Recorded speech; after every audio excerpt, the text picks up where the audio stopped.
Bienvenue dans ce nouveau décryptage. Aujourd'hui, nous allons plonger au cœur d'une histoire qui se lit littéralement comme un thriller industriel.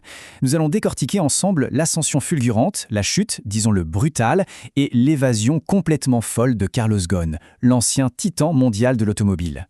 Entre haute finance, guerre d'ego, conflits de pouvoir interne et opérations clandestines dignes d'un film de Hollywood, installez-vous confortablement car c'est l'une des affaires de management les plus fascinantes de notre époque.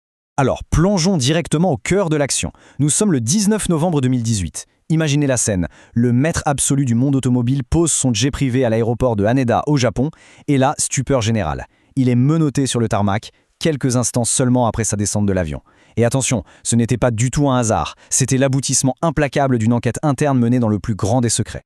La rapidité foudroyante de cette arrestation a provoqué, comme vous pouvez l'imaginer, une véritable onde de choc sur les marchés mondiaux.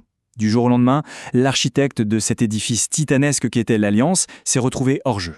Et sans son dirigeant historique, tout l'Empire s'est retrouvé instantanément paralysé et extrêmement fragilisé. Un renversement de situation absolument vertigineux. Première partie, l'ascension de celui qu'on surnommait le Cost Killer. Pour bien comprendre comment on en est arrivé là, il faut analyser comment il a bâti cet empire.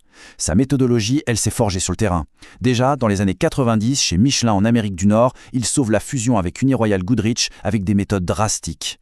Et en 1999, avec le fameux Nissan Rivalplan, il applique exactement la même recette pour sauver un constructeur japonais au bord du gouffre. On parle d'intervention chirurgicale, gel des salaires, fermeture d'usine et une gestion ultra stricte de la trésorerie. C'est là qu'est né le mythe du cost killer.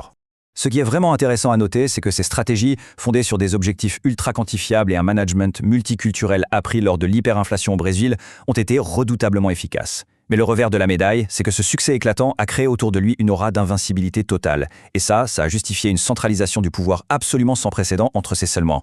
Une rigueur froide, logistique, qui marquera autant sa gestion d'entreprise que, sa future évasion. Ce qui nous amène à notre deuxième partie, l'Alliance et ses failles structurelles. Bâtir un empire, c'est bien, mais regardons les fondations. L'Alliance reposait sur un déséquilibre structurel majeur. D'un côté, Renault disposait du pouvoir décisionnel avec 43% des parts. De l'autre, Nissan, qui était pourtant devenu le véritable moteur financier du groupe, n'avait que 15% et aucun droit de vote, zéro. C'est typiquement le genre d'asymétrie qui nourrit d'immenses rancœurs internes et la peur constante, côté japonais, d'une fusion définitive qui leur serait imposée.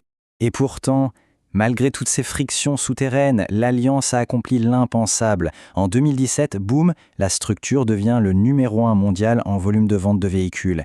Ils ont dépassé des monstres historiques comme Volkswagen et Toyota. De l'extérieur, le triomphe semblait total.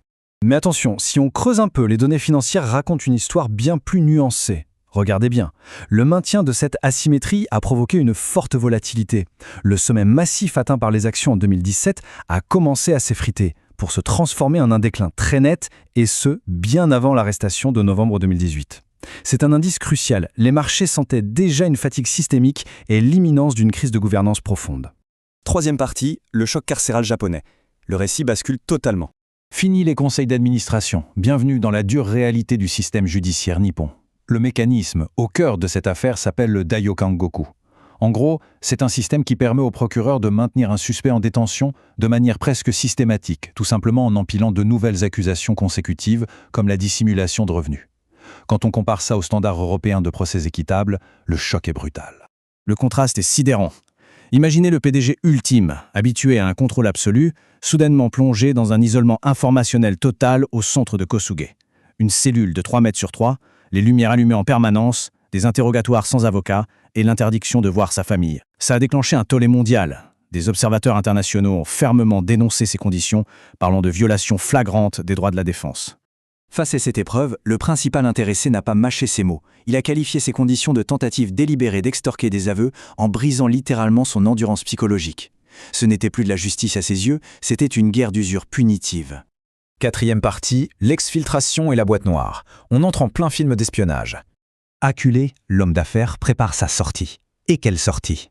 L'opération, découpée en plusieurs étapes, a exploité avec une précision bluffante une faille de sécurité très précise à l'aéroport du Kansai.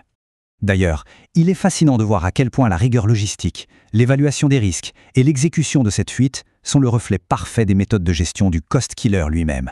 Ce détail-là dépasse vraiment la fiction.